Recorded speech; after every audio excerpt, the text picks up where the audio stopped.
Boss, kaya lagi malamig yung aking aircon. Kasi kada 2 buwan nagpapalit ako ng cabin filter, mga idol. Cabin at saka air filter. Mga ganito. Tingnan, malinis pa ito mga idol. Pero pinapalitan ko na yan. Tuwing 2 buwan yan mga idol. Kasi mura lang naman sa Lazada yan. Buy one take one yan. Dalawang cabin at saka dalawang air filter. 500 pesos lang yan mga idol. Ano, diba? Pwede pa, diba? Yan o.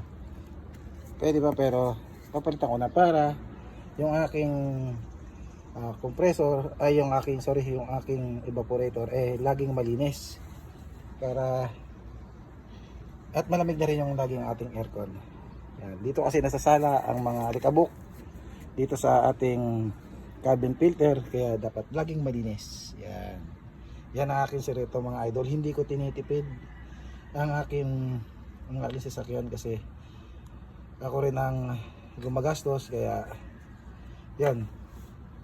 Kaya always maintenance to mga idol. Yan lang.